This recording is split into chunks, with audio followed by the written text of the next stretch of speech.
Hello and welcome everybody. Thank you so much for joining us for another episode of A New Go of New Home Sales. I'm your host, Anya Chrysanthon. Joining me today is our CEO, John Lee. Hey guys. And we're very excited to introduce our guest for today, Jonathan Klein. Jonathan is the founder of Proptech Consulting. So Jonathan, welcome to the podcast. Thank you guys for having me. Very excited to have you on the show today. So Jonathan and I had a pleasure of meeting in person at Inman Connect in New York City, and I attended a couple of his sessions, and I was definitely impressed with what he had to say. Definitely was a standout for me from other participants in the sessions. So Jonathan, just so our audience can get to know you a little bit more, if you don't mind giving us a little bit of an overview of your career and what is it that you do now? For sure. First off, I just want to apologize to John. I know this month's going to be a little bit light for him with Tar Heel Nation not being as involved with March Madness. So I want to get that out of the way. Fortunately, why do you have to start off with such a bad thing about basketball? It's already March Madness crazy enough as it is, but at least Penn State's in it, so you should be happy, Anya. Yeah, and I got my Hoosiers still alive, so at least okay. Well, you guys enjoy the month. Exactly. So I wanted to get that out of the way, but Anya, appreciate the intro. Excited to be here. We had great conversations at Inman, and love what you guys are doing. And so as far as a quick intro on myself, as Anya mentioned, Proptech Consulting, I'm the founder. We offer a combination of growth advisory to startups, but we also offer digital twin concierge services to the real estate community. And so that's sort of a super high level, but as far as my background goes, it's mixed across media, marketing, and technology, from the ad agency experience that I accumulated in the first half of my career, upwards towards more recently, where I got into more the Silicon Valley side of things with emerging technology, and now obviously PropTech. So it's a super exciting time for us in the PropTech sphere. It's becoming more of a everyday word that people are becoming more familiar with, but just anything at the intersection of real estate and technology, that's where we try to at least, have a voice and an appreciation and understanding, and just learning, just like everybody else is. There's new things evolving every single day. So that's part of the fun.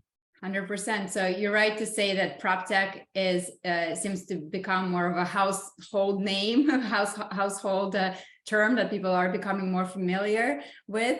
So what does it mean to you, Jonathan? Because I know many people define PropTech in so many different ways. So if you could give us a definition that our listeners can identify with.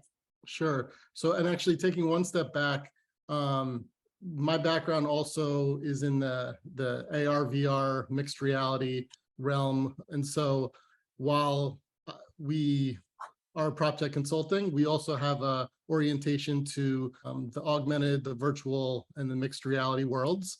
And so while the technical definition of PropTech revolves around real estate, I think it's safe to say that any type of experience requires some type of infrastructure.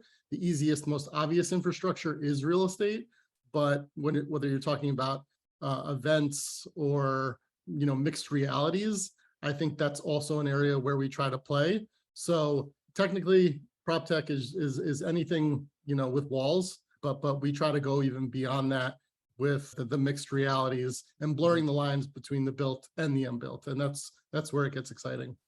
Mm-hmm.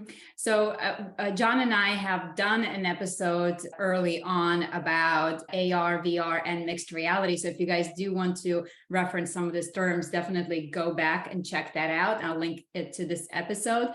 But can you tell us a little bit about that mixed reality world? Because I think, again, for most listeners, they're probably familiar with AR, but not necessarily with mixed reality. So if you can define mixed reality real quick and just to give us an idea of what types of projects you're working with mixed reality.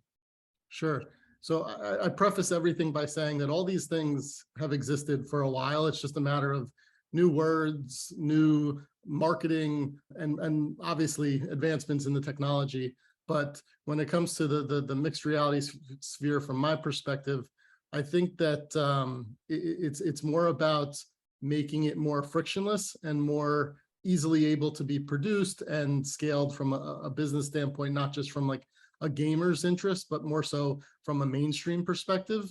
And so things like avatars and spaces that aren't even built yet, and then being able to gamify your shopping experience, and not only just being able to buy furniture when you're looking at an apartment or a house, but also being able to design it, and really just wherever your mind takes you, as soon as you see this stuff visually, like you get even more ideas about what the potential is, and that's the beauty of it. So I would say that the mixed reality side of it for us is first scanning spaces and then getting a true accurate sense of the space, and then integrating it with some more cinematic or marketing centric types of experiences, both from the agent community, but also the creative community as well. And you're a man after my own heart, because, I love prop tech. I'm in the visualization space like you. I came from Silicon Valley, so you're talking my language. And as far as mixed reality, from my perspective, we've been dabbing in that a little bit, where mixed reality versus, say, augmented reality is it allows the virtual objects to interact with both the virtual world and the real world. So it's that mix of, in the sense, the metaverse, in a sense, where, you can interact with things that don't exist and things that already exist. And I think it's going to be a great opportunity for real estate. And this kind of dovetails back into your history, because I've been following you a little bit. I know you were involved with GOCV, which is kind of like a Matterport like company, and you're dealing with virtual open houses and dealing a lot with the data that comes from that and transactions that come from that. Can you speak a little bit to that background and how that's changed your views on prop tech? For sure. So actually, my previous company, GOCV, as well as Matterport, we had a mutual investor, Rothenberg Ventures, who was the biggest investor in VR. They're not active today, but we had that mutual connection originally. And then fast forward years later, obviously we all know about Matterport raising over $100+ million and now being public.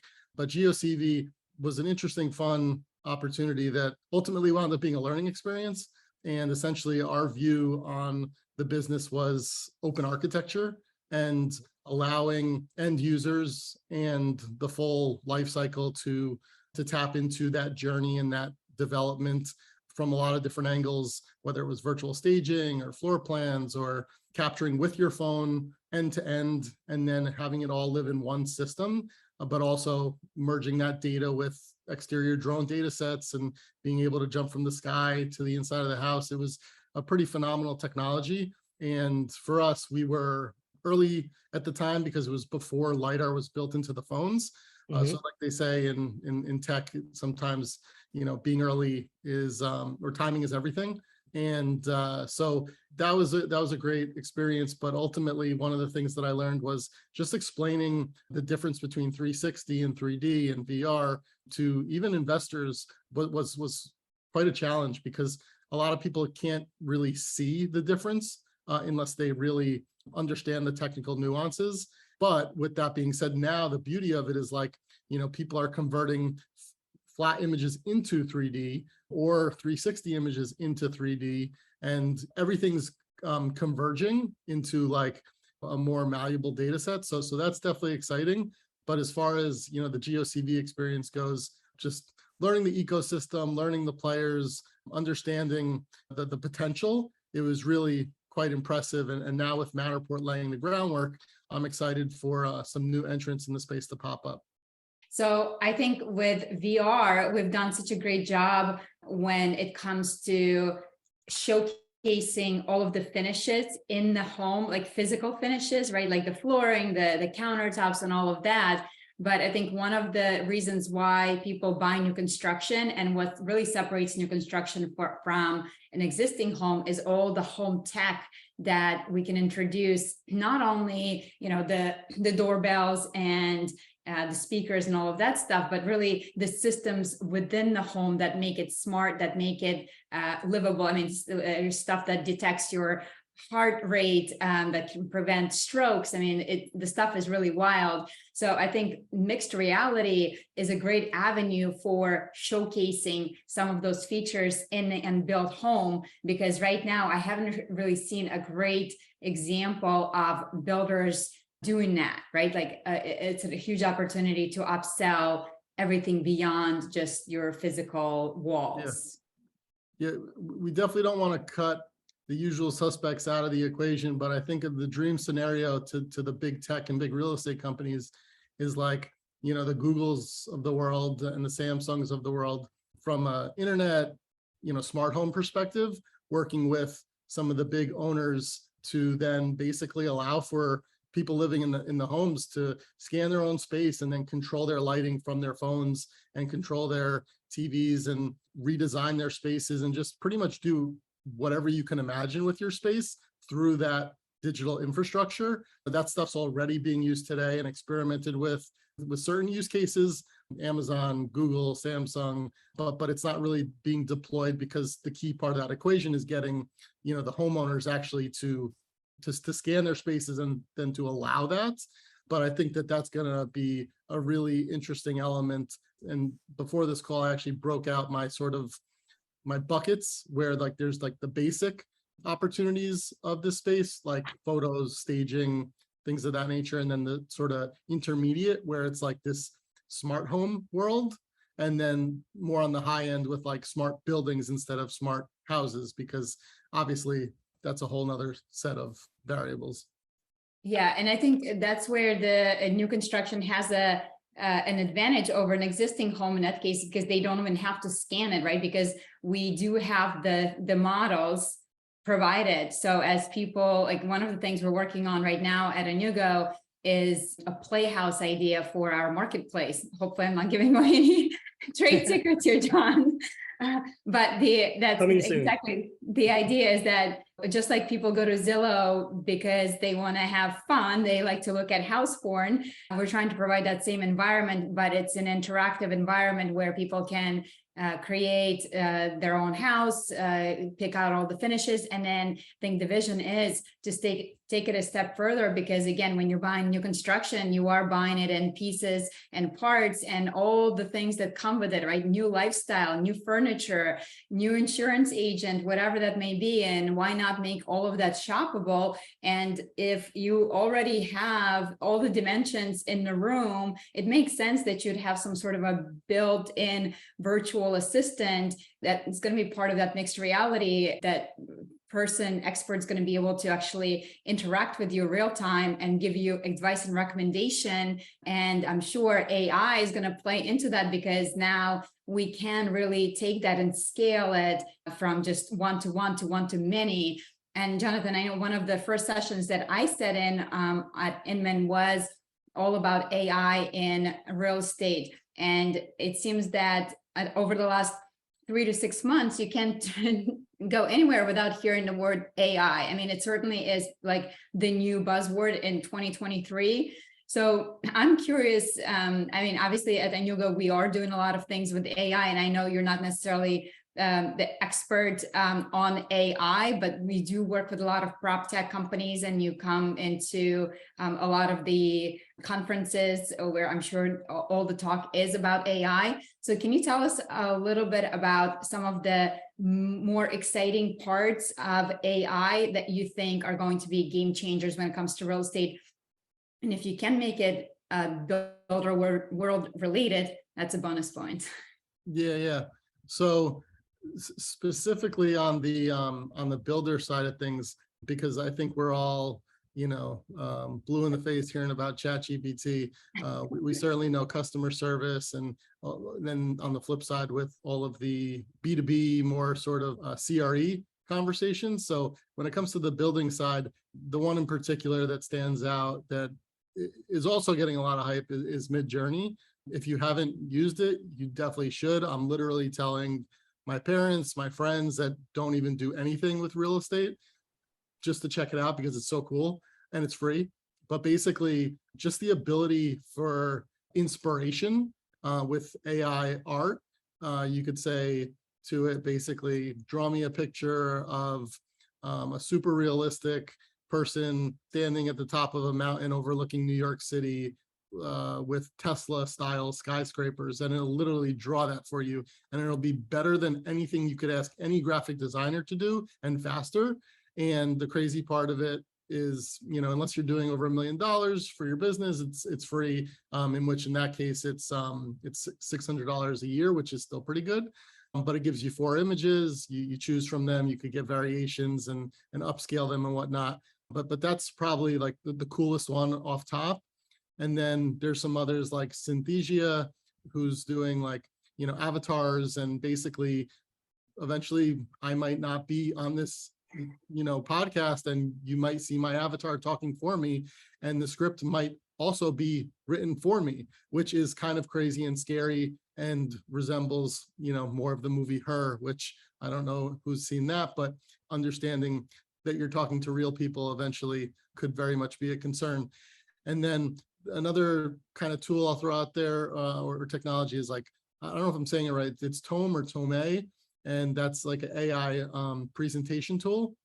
So those are the ones that that sort of jump out at me that I'm using today, and also just keeping my eye out, because every day there's a new one that's kind of at the top of the interest list. Yeah, it is crazy. Like Synthesia is the one that I've played with quite a bit, and we've used it here at Inugo.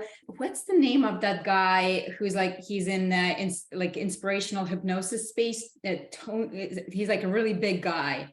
Tony something? Tony Robbins. Yes, Tony Robbins. That's it. I know he was working on something where basically they're creating AI of him, and the AI has been learning all about Tony. And obviously Tony has a huge advantage because Tony has, millions of hours probably of recording of Tony doing those live seminars, giving presentations, giving talks. So this AI has been absorbing all of that information.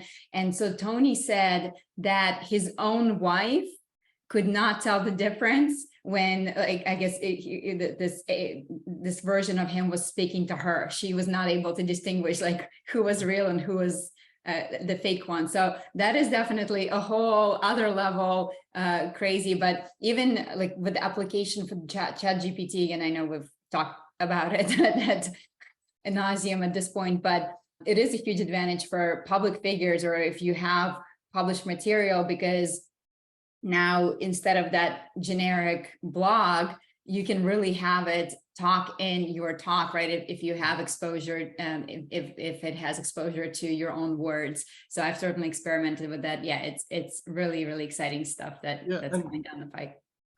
And also one other thing I'll add is the analytics, the research, the context, marrying that data and actually speaking contextually to whomever you're reaching out to.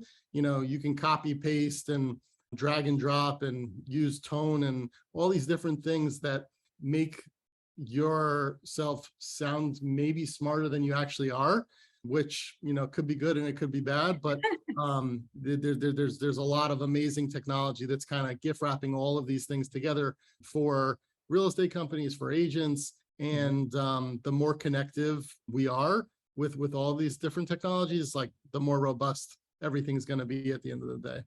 Well, speaking to that knowledge on using AI, we really want to create here a domain expert, and our domain being new homes and the new construction arena. Chat GPT-4, which just came out, was talking about having a tax GPT, which specializes in calculating taxes and maybe even doing your taxes. One of the things that we don't have in their new homes industry is an expert that knows all about new construction, when, where, and how to buy new, and even trying to come up with a visualization of your dream home. So one of the things that we're trying to do is in our world here, and we affectionately call our AI Sophie, because like women who are the biggest buyers of new homes, or influencers at least, she's sophisticated, and Sophie can even spell it like software. So using that AI, we hope to train her on our new construction jargon and terms, and to help the buyer go through the whole sales process. Obviously, you can invite a real person there to be your concierge or consultant, especially as you get to some emotional type of situations. But an AI can really help you through the nuts and bolts of the shopping process and help curate the buyers. So using data as the feed about the product features, about communities, about the builder, it can now continue to train, which Chat GPT, that one of the abbreviations for their pre-train is we want to pre-train the AI on our industry.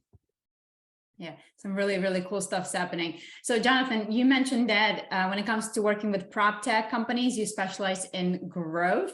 So can you talk to us about maybe some of the examples of types of companies that you advise? And if somebody is like, I'm curious about the Proptech space, maybe as an investor or just what are some of the trends that you think are going to be emerging now and over the next 5 years? What are some of the biggest trends that are going to be playing out in given current real estate status where we are now? Sure. So growth is a very broad term that a lot of people struggle to wrap their heads around. But the best way I could explain it is if you're an early stage startup, typically funds are, a tricky thing to manage in terms of hiring, sales, marketing, customer success, operations, revenue. Like there's just an infinite amount of things, and then obviously developers and engineers, and all of the actual sophistication on the tech side. Not to even touch on that, but and then channel partnerships. There's so many things you got to do, and so having been there, done that in terms of learning things the hard way, understanding that you need to go about sort of pitching people, especially in real estate, because realtors and people in the real estate community are probably the hardest group, period. I'll just say it, they're cheap. And at the same time, they all think they're the best salesperson in the world. So selling to salespeople is really difficult. And then on top of it, the economics in terms of, the percentage of agents that are top producers also make it so that like we all want to go after, Zillow Premier agents. And at the same time, you want a top-down, bottom-up approach in terms of proving your validation within the market. And a lot of startups tend to either go from the top or from the bottom and just never really get to a place of success where they can, show investors or show big customers that they'll be around for years to come. And so what we do is help them with that validation through press and events and thought leadership and sort of new ways to position themselves with different ideas, and also help with kind of cutting the line with channel partnerships with some of the big companies that, can consider working with them and refining their product market fit so that it fits within the entire ecosystem, not just from, the startup's perspective. Because, not only do you want to have one of these big strategic partners that's on your side from a tech perspective, but having the real estate community embrace you as well is really important. Otherwise, you could be like GOCV, unfortunately, and be nowhere to be found these days. So having the right capital, the right partners from a strategic standpoint is really important. I mentioned the product market fit, the go-to-market strategy, the messaging, the channel partnerships. That's really where we focus. And then of course, fundraising too, getting to the VCs at an early stage because it's a pretty tight-knit community. And so we'll kind of be one of the first passes and then recommend startups and help them refine their pitch, I guess you could say.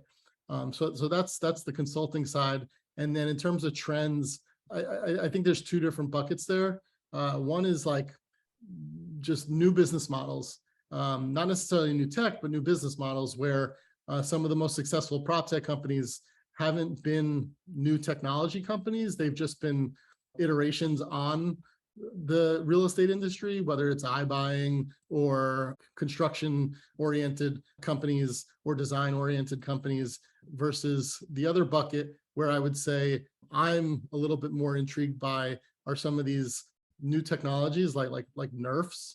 Don't ask me to explain it, but they're like a new form of capture that is democratizing the ability to scan spaces and produce them in more cinematic like experiences. And at the same time, the data being extracted is very rich and very useful in terms of building and design and doing all these different types of things that historically we've done with the typical data sets. So I would say that that's kind of my perspective on things. And then in terms of other trends, I think that having the data sets be more extensive and working together is a key piece of the puzzle, and having like data standards and whatnot. So those are probably my high level thoughts. I mean, you've touched on some things here.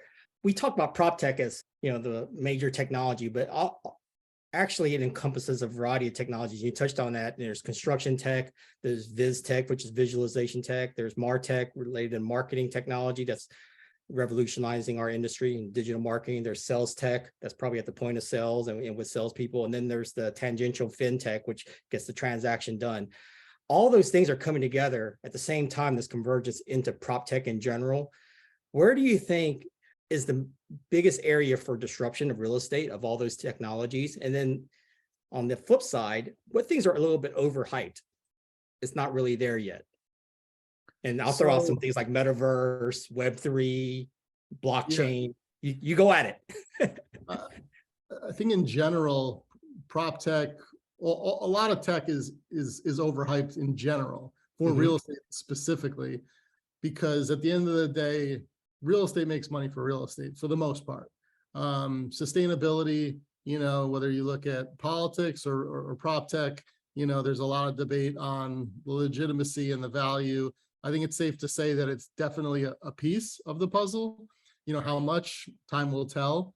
It could be for marketing purposes, it could be for branding purposes. How do you really quantify that? It's pretty difficult.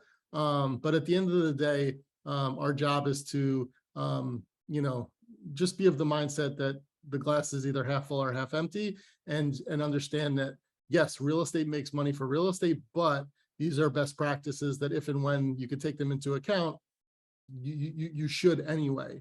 So I don't know if there's anything specific that's being overhyped, but just tech in general, I think, there's a balance to how much you want to invest in tech versus prop tech, because even at the trade shows that we go to, we're constantly referring to prop tech, but a lot of the prop tech people are actually just real estate people, pretending to be tech people or pretending to be prop tech people. They're not going to any of these real estate shows. They're not, reading the trades on the tech, other than maybe OpenAI. OpenAI has obviously kicked the doors open, and everybody's, paying attention to them.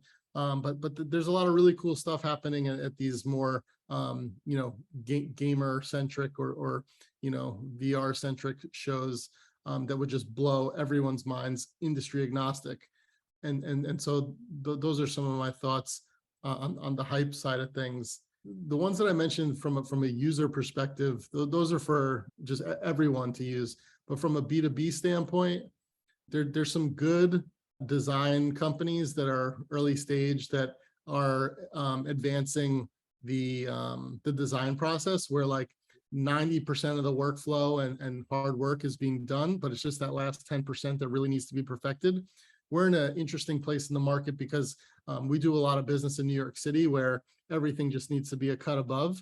So we're still focused on some of the high touch luxury types of technologies and experiences, but there's probably a good amount of new tech from a building management, a tenant landlord relationship standpoint, where people are we're trying to optimize spaces better, more flexibly, incorporate not only the community but also the landlord's interests. It's like understanding how many people are actually using that climbing wall, and is the gym really for marketing, or are people using it, and what hours, all that kind of stuff. So I think that some of the hybrid workspace and building sensors technologies, those are things today that are being deployed very successfully. Yeah, it's you have such an interesting perspective how you said that with real estate, everything right now, it's like add technology and you make it prop tech. So it reminds me of kind of like where we were with electrifying things, right? Like back in the day, you had the iron that like literally was just a piece of iron and you heated it up, versus like you electrify it now, right? Add electricity to it. It's a washing machine, like add electricity to it. So we're kind of like at this inflection point right now where it's like, you add technology to it and make it prop tech, but whether or not it's going to stand the test of time and if it makes it better or not. But I think one thing that is coming out of electrifying all of this now with technology is the data, right? Like you mentioned data several times throughout this conversation, is that we can see on the micro level, like every single piece of data now with AI, tying all that data together and making conclusions or making connections that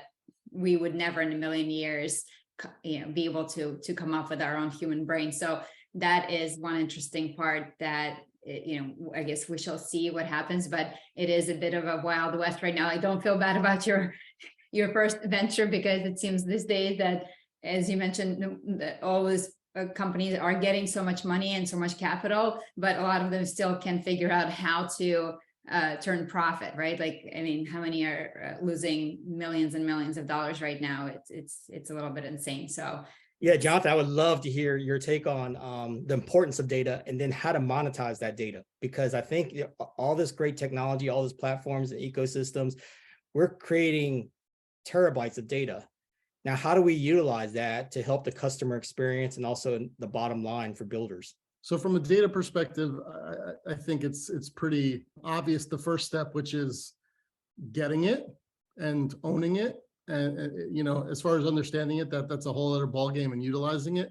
But the first step is definitely just accumulating data, all types, visual data, whether you want to call it structured or unstructured data. That's one part of it. And then, verifying the actual data and having them sort of work together. But then going up beyond that and contextualizing it with, the overarching business, whether it's, valuations or costs of actual, building types of, whether it's wood or, different types of appliances and whatever it may be, that's super important. But I'd be curious to get your guys' perspective, because my thought process is a little bit more on scanning the built world and acquiring that type of data, and less so on the analytics side. But one thing that I did see recently was there's a startup that I met at Inman, where basically they simply logged into their database and was able to tell me everything about everyone in their email system, in terms of where they lived, what the valuation of their properties were, if they were buying or selling. And it just like blew my mind. Like, just having access to that information automatically right off the bat, gives you such a competitive advantage in reaching out to people and connect and just doing any type of deal flow, let alone, the specific nature of what this startup was doing. So that was really powerful. And, but I'd be curious to get your guys' perspective on some of the data strategies. Well, data is critical to what we do here at Inugo. I mean, we started out as a visualization company, but that visualization was just to create an interactive medium for the buyers to engage with, and then that generates data. It's very critical in the new construction industry, unlike, say, an existing home or property where you can't really design it. Here, there's thousands of choices, everything from paint colors down to your kitchen sink, down to your home site. And to be able to provide that personalized experience, utilizing AI to help guide the buyers, the people that have like this may also like that. So we basically use data to help provide like a virtual buyer's agent through this very complex new home purchase. But on the sell side, we have a virtual sales agent, in a sense, that's utilizing also AI, which is a derivative of all that data, to say, hey, this person has now taken these steps in the customer journey. They are ready for this type of interaction. In a sense, it's bringing the buyers to the sellers on a silver platter, but it also lets the seller know what to serve to them, to connect. And that's really the heart of marketing, is really bringing buyers and sellers together. And technology just improves those connections. And the data is the lifeblood for us to be able to do that online in an e-commerce, real-time 24/7 environment. And then utilizing all that data, we can now optimize that whole customer journey to make it more profitable, to sell the right piece of property to the right people at the right time with the right margins. So it's integral. It's the lifeblood of what we're doing for software. Thanks for the question. Just like tapping into it, I think it's going to be a lot of really, really exciting things, because there's so much opportunity for home builders that is left on the table right now as far as monetizing those relationships, right? Like, I think about how much we know about them, and we just like, oh, here's your key, bye. It's like, no, we're doing this at a personalized level online. So used to be that, you didn't know that person until they shook your hand, until they actually met with you, and they could be well down the sales process. How about the people that have never even gotten to you and they're only online and they physically just remote, to be able to engage them higher up in the sales funnel, to resonate with them at a personalized level. And basically, instead of just getting Google Analytics for just your general store website, you're getting insights into each individual buyer's shopping behavior along with their co-buyers, because nobody really buys a new home by themselves. So you need to get the husband and the wife's input on that. And even those conversations through instant messaging or even star ratings and things like that we have in there to communicate, all collects data and has meaningful data that we can now utilize for AI or for the online sales consultants or salespeople. Yeah, and as we continue to concede more and more of our privacy, the data becomes, more. As long as it's helping you, I think people will utilize that virtual assistant. Well, of course, that's the trade-off is, privacy versus potential. Do you want to embrace this technology and have it give you useful, impactful information or not? Eventually there are going to be matchmaking systems telling you this is the actual house you want and you do want it. We're not there yet. It's saying you might like this house, but that stuff's just going to get pretty well, it's wild. interesting you mentioned matchmaking, because after matching your spouse is probably matching your house is the next most important thing. And that's what we're building in our Nugo marketplace, where the buyers are kind of filling out a quiz of their must-haves and desirable features of their new home. And the builders are saying, this is my ideal buyer that wants to buy this type of house in this type of community at this time, this price point. And then in the wonderful Uber matchmaking scenario, it matches the buyer with the seller with the house, the price points. And then hopefully it's a win-win for everyone. Yep. Well, to wrap things up, because I feel like we could be on here for another 2 hours talking about this stuff. So Jonathan, you mentioned that you do have advertising background. So where do you see the future of advertising now with all the new technology coming together? Because a lot of, I guess, traditional advertising agencies, you think about it like Mad Men, right? It was all very creative. And now it's more really data driven, right? So where's that balance of like the creativity in the future? Is it going to be all AI driven? Because obviously AI can come up, as you mentioned, it can come up with like way more creative stuff than humans can.